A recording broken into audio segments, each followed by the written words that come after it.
Welcome to the Tech Egg. Don't get scrambled. Enjoy the video. In this video, I will show how to make a salmon salad using an easy method. First, gather all your ingredients. You'll need about 6 ounces of cooked salmon, 1/4 cup of mayonnaise, and 1 stalk of celery. Make sure your salmon is completely cooled and flaked into small pieces. This ensures a smooth texture.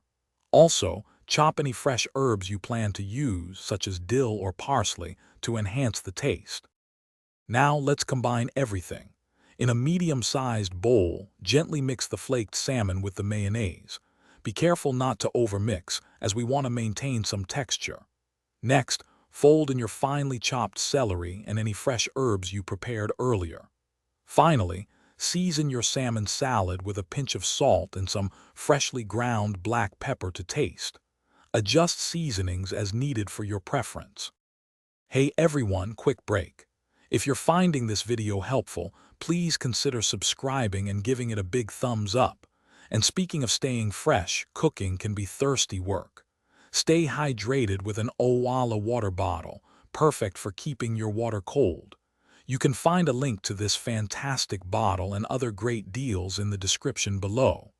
Now, let's get back to the video.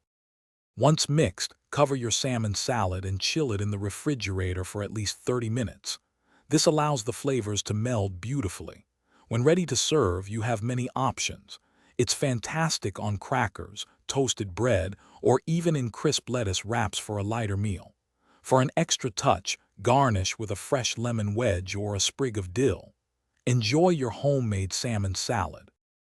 Thanks for watching. Consider subscribing if I helped unscramble your problems.